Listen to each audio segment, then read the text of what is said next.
اسمي سمر، بعمل ميزانيات يومية وأسبوعية وكمان شهرية.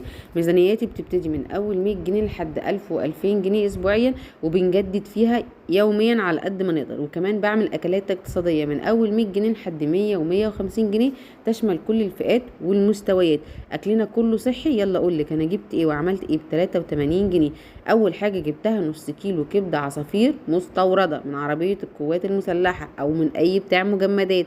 صلي على الحبيب قلبك يطيب. ما تنسيش تكتبي لي ميزانيتك ايا كانت، يوميه اسبوعيه، وانا ان شاء الله وفضل من الله هعمل لك ميزانيات تشمل كل الاصناف الموجوده في السوق واقل الاسعار، وهقول لك على تريكات اللي هتفرق معاكي اذا كان في الاصناف او حتى في الاسعار.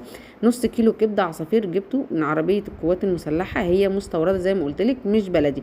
الكبده يعني مغذيه بنسبه كبيره، طبعا مش زيها زي البلدي، بس طبعا البلدي سعرها معدي 340 جنيه، فالمستورده ب 140 جنيه. النص كيلو عامل 70 جنيه.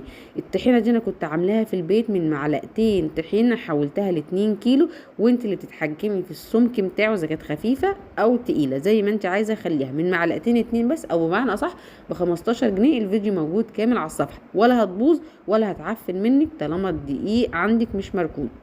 حطيت على الكبده معلقتين كبار من الطحينه، وكمان معلقه كبيره من الكمون، وشويه ملح، وشعريه فلفل اسود كده عشان بس الزفاره، وهي مش هيكون فيها زفاره ان شاء الله. وربع مج من الخل، لو الخل تركيزه مركز هتحطي معلقتين بس. وليمون بقى، الكبده بتحب الليمون، اهم حاجه هنشيل منه البذر، وهعصر الليمون على الكبده. اللهم بارك، هتبدا الريحه تطلع معاكي مجرد ما تعصري الليمون وتعملي التتبيله دي. لو لسه ما كتبتيش ميزانيتك اكتبيها، وانا ان شاء الله بفضل من الله هعمل لك ميزانيات تشمل اصناف كتير واسعار اقل باذن الله. هعصر الليمون وهقلبه كويس على الكبده. وطبعا كنت هنسى التوم، اوعوا تنسوا التوم والكمون والليمون روح الكبده. وهقلب الكلام ده كله، وما تنسيش زي ما قلت لك كل ما سبتيها في التتبيله كل ما كانت احلى واحلى. الكبده ما بتتغسلش، بس لو ضروري تتغسل هتتغسل بلبن، وهنبقى بوظنا الميزانيه. انا حطيت معلقتين الطحينه وما غسلتهاش. الطحينه برضو هتمنع الزفاره بنسبه كبيره.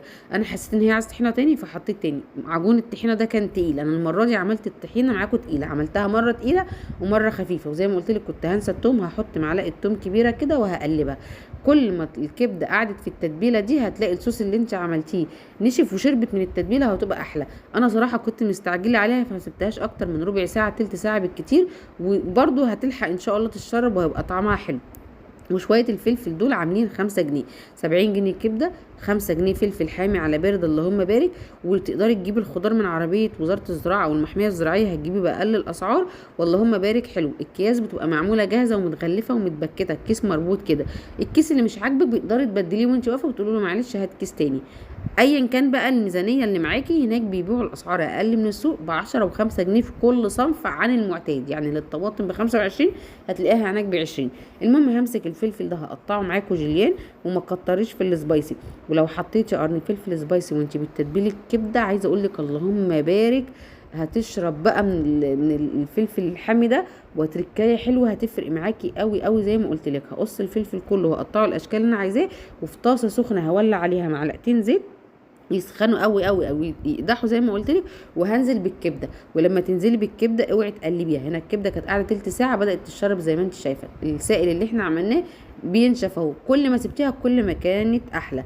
هنزل بالكبده في الطاسه زيت سخن، وما تقلبهاش غير لما تاخد اسمها ايه الطشه بتاعتها او الصدمه، تاخد الصدمه بتاعتها. ويا دوبك هنزل بالفلفل